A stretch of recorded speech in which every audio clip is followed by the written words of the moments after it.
राधे राधे। जय श्रीमन नारायण। कैसे हैं आप लोग।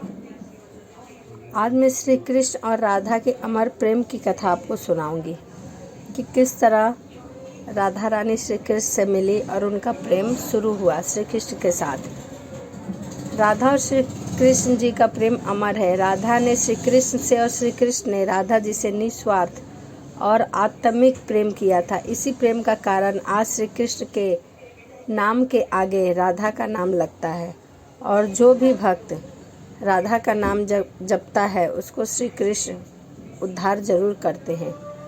कोई भी व्यक्ति रुक्मिणी कृष्ण क्यों नहीं कहता, जबकि रुक्मिणी भी तो राधा की तरह प्रेम करती थी। तो चलिए जानते हैं इसे कथा के माध्यम से। पुरानी कथाओं के अनुसार राधा रानी श्री कृष्ण से 5 वर्ष बड़ी थी। राधा ने श्री कृष्ण को पहली बार जब देखा था, जबकि उनकी माँ यशोदा ने उन्हें ओखल में बांध दिया था। उन्हें देखकर राधा बेसुध सी हो गई थी और उनके प्रेम में पड़ गई थी। उन्हें लगा कि यह किसी पूर्व जन्म का रिश्ता है। कुछ लोग कहते कि वह पहली बार गोकुल अपने पिता वृषभानु जी के साथ आई थी, तब श्री कृष्ण को पहली बार देखा।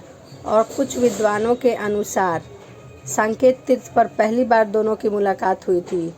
जो भी राधा और कृष्ण को देखता वह उनके प्रेम में पागल हो जाता था और कृष्ण भी उन्हें देखकर बावरे हो गए थे। दोनों में प्रेम हो गया। एक बार नंद बाबा श्री कृष्ण को लेकर बाजार घूमने निकले थे। उसी दौरान राधा और उनके पिता भी वहां आ पहुंचे। दोनों का वहां पहली बार मिलन हुआ। उसी दौरान दोनों की उम्र काफ़ी छोटी थी, इसीलिए उस स्थान को सांकेतिक तीर्थ स्थान भी कहते हैं। मान्यता है कि पिछले जन्म में ही दोनों ने यह तय कर लिया था कि हमें इसी स्थान पर मिलना है। इसके अनुसार एक जंगल में स्वयं ब्रह्मा ने राधा और कृष्ण का गंधर्व विवाह करवाया था। यहाँ हर साल राधा के जन्मदिन यानी राधा अष्टमी को लेकर अनंत चतुर्थी के दिन तक मेला लगता है। पुराणों में एक कथा यह भी है कि श्री कृष्ण के साथ राधा गोकुल में रहती थी। एक बार उनकी अनुपस्थिति में श्री कृष्ण अपनी दूसरी पत्नी विरजा के साथ घूम रहे थे। तभी राधा आ गई। वे विरजा पर नाराज होकर वहां से चली गई। श्री कृष्ण के सेवक और मित्र सुदामा को राधा का यह व्यवहार ठीक नहीं लगा और वे राधा को भला बुरा कहने लगे। राधा ने क्रोधित होकर सुदामा को अगले जन्म में शंखचूंड नामक राक्षस बनने का श्राप दे दिया। इस पर सुदामा ने भी उनको पृथ्वी लोक पर मनुष्य रूप में जन्म लेकर 100 वर्ष तक कृष्ण वियोग का श्राप दिया। राधा को जब श्राप मिला तब श्री कृष्ण ने उनसे कहा था कि तुम्हारा मनुष्य रूप में जन्म तो होगा, लेकिन तुम सदैव मेरे पास रहोगी।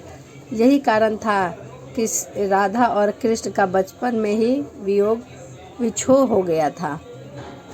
कहते हैं कि जब कृष्ण वृंदावन छोड़कर मथुरा चले गए तब राधा के लिए उन्हें देखना और उनसे मिलना और दुर्लभ हो गया।